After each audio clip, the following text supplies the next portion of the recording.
नमस्कार दोस्तों, मैं सरोज पांडे। 5 गलत आदमी पर एक सही आदमी भारी पड़ा, यही आज का मेरा विषय है। 5 गलत लोगों ने मुझे गलत जगह जाने की सलाह बार-बार दी, लेकिन मैंने नहीं मानी।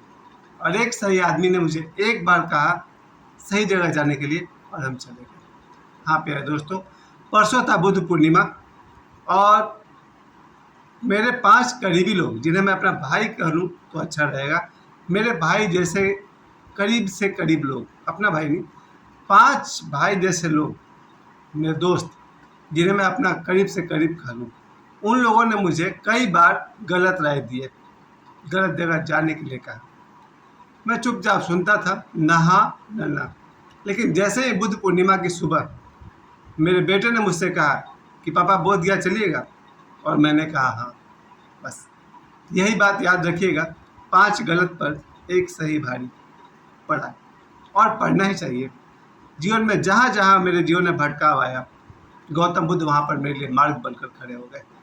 भगवान बुद्ध से मेरी पहली मुलाकात अगर कहा जाए तो हुई थी जब मैं क्लास 5 में था, यानी 1982 के आसपास में मेरी उनसे पहली मुलाकात हुई। एटीपी रेलवे स्कूल कतरास में मैं पढ़ता था, तो एक बोरे में भर करके उन लोगों ने लिटरेचर का किताब मंगवाया था, और सभी स्टूडेंट को रोल नंबर के हिसाब से वो लोग बुक दे रहे थे पढ़ने के लिए। तो मेरे जीवन में पहली बार मैंने अपने सिलेबस के बाहर की कोई किताब पढ़ी, तो उस किताब का नाम था गौतम बुद्ध और उंगलीमाल। शायद नाम था महात्मा बुद्ध और उंगलीमाल। मेरे जीवन की पहली किताब जो मैंने अपने सिलेबस के बाहर की पढ़ाई की, और तब से आज तक ये मेरा शौक बनकर रह गया है सॉरी, कि मैं लिटरेचर की किताब बहुत पढ़ता हूँ। मैंने अपने परिवार में जो भी 30-35 लोग को मैंने देखा है, मेरे सिवा और कोई भी आदमी ऐसा नहीं है, कि कोई भी स्त्री या कोई पुरुष ऐसा मेरे खानदान में नहीं हुआ जो बाजार से कोई अखबार खरीद के ला दे, या मैगजीन खरीद के ला दे, या लिटरेचर का कोई बुक ला दे, नॉवेल ला दे। पढ़ने का शौक मेरे अपने सिवा किसी में नहीं है, सिर्फ मुझ में है। और इस शौक की शुरुआत भगवान बुद्ध की दी हुई है। इसके अलावा भगवान बुद्ध का मेरे जीवन में जो बड़े से बड़ा योगदान है वो यही है, जीवन में जब भी कभी गलत निर्णय मैं लेता हूँ, ऐसा लगता है कि मुझे रोकने के लिए भगवान बुद्ध अपनी पूरी ताकत लगाते हैं। अगली बात आप ध्यान दीजिएगा, जो मेरे जीवन में सबसे बड़ी बात हुई थी, नॉनवेज खाना मैंने शुरू कर दिया था 14 साल या 15 साल की उम्र में, 1988, 1988, 15 साल की उम्र में मैंने मांसाहार शुरू कर दिया था। वैसे तो बुद्धिज़्म में, बौद्ध धर्म के लोग भी मांसाहार करते हैं, लेकिन मेरे जीवन में अगर देखा जाए तो भगवान बुद्ध को देख करके ही मुझे प्रेरणा मिली कि मुझे मांसाहार नहीं करना है। और मैंने 15 वर्ष की उम्र से लेकर के 1997 तक, 1997, जब मैंने ओशो से दीक्षा लिया, वहाँ तक मुझे मांसाहार करना पड़ा है। लेकिन फिर जब मैंने दीक्षा लिया ओशो से, उसके बाद से इस लायक मैं हो गया कि नो को नो बोल सका। और मैं अपने जीवन में उन लोगों को क्षमा नहीं कर सकता जिनके साथ साथ मुझे मांसाहार करना पड़ा, या जिनके कारण मुझे मांसाहार करना पड़ा। मैं थोड़ा कमज़ोर मानसिकता का आदमी हूँ। किसी ने 3 बार कह दिया तो मुझे मीट खा लेते थे, जिसका मुझे बहुत बड़ी कीमत चुकानी पड़ी। जो लोग खाते हैं उनको, उनके लिए कहना तो मैं नहीं कह रहा हूँ, जिन्हें पसंद है वो खाएं और शौक से खाते रहें। मुझे पसंद नहीं था, तो जिन लोगों के कारण मुझे नॉनवेज खाना पड़ा, उन्हें मैं क्षमा नहीं कर पाता हूँ। और भगवान बुद्ध के कारण मैंने नॉनवेज को गुड बाय कर दिया। इसके अलावा जीवन में और भी 2 नशा मुझे बहुत बार करना पड़ा, वाइन का और सिगरेट का। और इसके लिए भी मैं उन लोगों को क्षमा नहीं करता हूँ जिनके साथ बैठकर मुझे ये नशा भी करना पड़ा। मेरा अपना मानना है, ये मेरी न तो स्वयं की कोई खोज है, न मेरी कोई इच्छा है। शराब पीना मुझे कभी अच्छा नहीं लगा, बचपन से लेकर के आज तक। लेकिन शायद मुझे 100 बार से अधिक पीना पड़ा, क्योंकि मैं जिन संगति में था वही बात थी। कोई 3-4 बार कह दे तो फिर ना कहना मुश्किल है। लेकिन जिन लोगों के कारण मुझे शराब पीना पड़ा, उन्हें मैंने फिर कभी क्षमा नहीं किया, और शायद मैं आगे भी क्षमा नहीं करूँगा। जिन्होंने मुझे भी शराब पीने का ऑफ़र दिया, जिनके साथ मुझे शराब पीना पड़ा, उन्हें मैंने कभी क्षमा नहीं किया। जिनके साथ मुझे रहकर स्मोकिंग करना पड़ा, जिनके साथ रहकर मैंने स्मोकिंग शुरू की, जिनके साथ रहकर मैंने स्मोकिंग कंटिन्यू रखी, उन्हें भी मैं क्षमा नहीं कर सकता। लेकिन 2022 के दिसंबर में मैं जब पारसनाथ से लौट रहा था, पारसनाथ हिल से, उसके बाद से मैंने स्मोकिंग नहीं किया निजी तौर पर। कहने का मतलब ये रहा सर, कि गलत लोग पर भारी पड़ना जरूरी है। और मेरे लिए गौतम बुद्ध एक ऐसे मेरे लिए महापुरुष हैं जिनकी शक्ति से इन गलत लोगों पर मैं भारी पड़ता जा रहा हूँ, क्योंकि अब मैं नॉन वेज भी नहीं लेता हूँ। Wine not at all, smoking stopped. यही जीवन में होना चाहिए। और जीवन में जो शुभ काम है यानी कि मेडिटेशन, वो अगर मैं कर रहा हूँ तो भगवान बुद्ध की शक्ति उसके पीछे। जब हम लोग परसों बोध गया जाने की बात जब मेरे बेटे ने की, पापा बोध गया चलते हैं, जब मेरा बेटा सिर्फ 8-9 साल का था तब मैं उसको लेकर के 2004 8 साल का था, जब मेरा बेटा 8 साल का था तब मैं उसे लेकर बोधगया गया था। आज जब वो 20 साल का है तो 12 वर्ष के बाद वो दोबारा बोधगया गया मेरे साथ। जब उसने कहा कि पापा बोधगया चलेंगे, मैंने कहा हाँ, क्योंकि आदमी करता वही है जो करना चाहता है।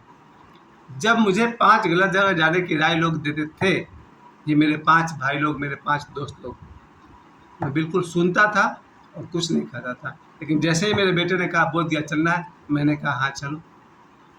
यानी कि मैं जाना चाहता था। आदमी करता वही है जो करना चाहता है। और बोधगया की यात्रा हम लोग के लिए, मेरे और मेरे बेटे के लिए बहुत ही सुखद और कष्टपूर्ण दोनों एक साथ रहा। सुखद इसलिए था क्योंकि हम लोग भगवान बुद्ध के पास जा रहे थे। कहते हैं ना पिता का घर, मेरे लिए ही इज़ माई फादरली, मेरे पिता की तरह है। और हम लोग बाप बेटे रात को 11 बजे के आसपास गंगा दामोदर ट्रेन से चल पड़े। और रात को 3 बजे से पहले यानी 2:50 रात को हम लोग गया पहुंच गए थे।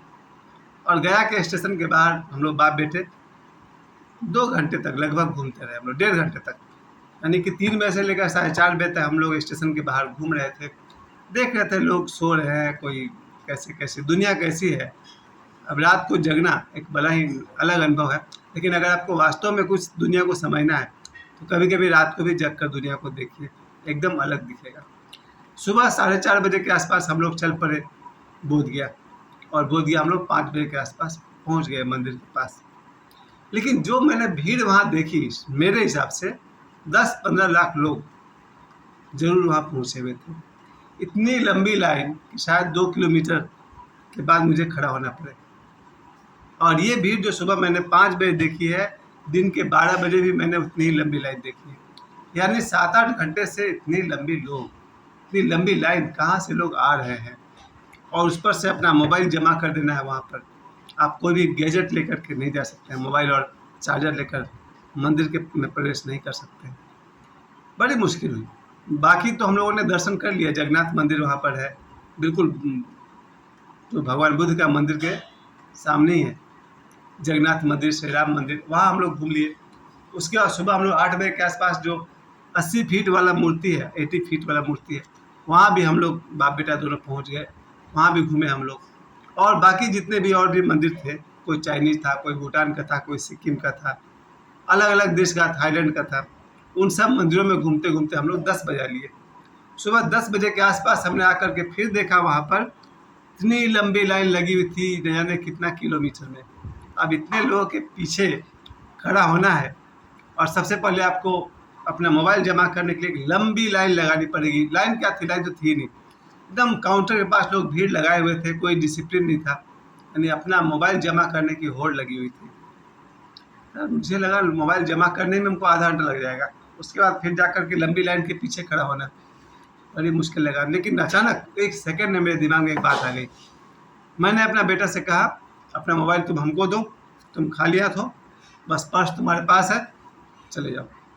और समझिए कि 1 मिनट के लिए लाइन, जेंट्स का जो लाइन था, पुरुषों का जो लाइन था वहाँ ख़त्म था, जबकि लेडीज़ का लाइन अभी तक 1-2 किलोमीटर में था। समझिए 1 मिनट के लिए जेंट्स का लाइन क्लियर हो गया था। मैंने अपने बेटा को बोला तुम जाओ, हम बाहर तुम्हारा इंतजार कर रहे हैं, जितना समय लगता है जाओ, बोधि वृक्ष के पास बैठो, ध्यान करो। उसके बाद फिर वापस पुरुषों की लाइन इतनी लंबी हो गई, फिर वही 2 किलोमीटर की लंबी लाइन, यानी लेडीज़ का भी लाइन 2 किलोमीटर लंबी और जेंट्स का भी लाइन 2 किलोमीटर लंबी। मेरा बेटा मंदिर में गया, कैसे कैसे मैनेज किया उसने, क्योंकि मंदिर के भीतर भी बहुत घुमावदार गोल गोल लाइन लगी हुई थी। पर बेटा को चिंता थी अपने बाप की, वो उसने कैसे कैसे मैनेज किया। उसने भगवान बुद्ध के उस मूर्ति के दर्शन किए, बोधि वृक्ष के नीचे बोधि वृक्ष के दर्शन किए, और क्विकली आधे घंटे के अंदर मेरा बेटा वापस बाहर आ गया।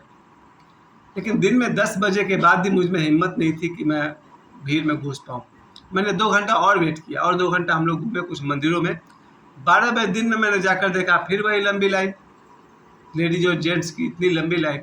पूरी दुनिया के लोग पधारे हुए थे, बर्मा हो या थाईलैंड हो या चीन हो, जापान हो। अच्छा लगा कि भगवान बुद्ध का इतना बड़ा स्टारडम। फिर मैंने अपना बेटा से कहा कि अब तुम संभालो मोबाइल और चार्जर। मैं बिल्कुल खाली हाथ अपने पॉकेट में पर्स लेकर के अब मैं चला गया मंदिर के अंदर। और मंदिर के अंदर जाकर देखा इतनी लंबी लाइन, गोल गोल लाइन लगी हुई है। मैं भाई यहाँ खड़ा नहीं हो सकते, हम यहाँ खड़े होएंगे तो हमको पता नहीं कितना घंटे बाद दर्शन होंगे। मेरा बेटा बाहर धूप में खड़ा है। मैंने जल्दी से शॉर्टकट निकाला कुछ और भगवान बुद्ध के मूर्ति के दर्शन किए, बोधि वृक्ष के दर्शन किए, बोधि वृक्ष के नीचे बैठकर मैंने ध्यान किया और शायद 15-20 मिनट के अंदर आउट। मैं बाहर निकल आया, अपना बेटा के पास में चला गया। और फिर शाम को 6 बजे की ट्रेन रात को 9 बजे आई और 2 बजे रात को हम लोग अपने घर पहुँचे। प्यारे दोस्तों, इस बुद्ध पूर्णिमा के अवसर पर भगवान बुद्ध के पास बैठना, मुझे एक बात की बहुत खुशी है। 5 गलत लोगों पर एक सही आदमी भारी, और तो 5 क्या, 500 करोड़ आदमी पर भी एक गौतम बुद्ध भारी पड़ेगी। आप सभी को बहुत बहुत धन्यवाद मुझे समय देने के लिए। जीवन में जब भी निर्णय लें, सही निर्णय लीजिए। सैकड़ों गलत आदमी आपका कुछ नहीं बिगाड़ सकते, आप वही करते हैं जो आप करना चाहते हैं। अपना कल्याण करें।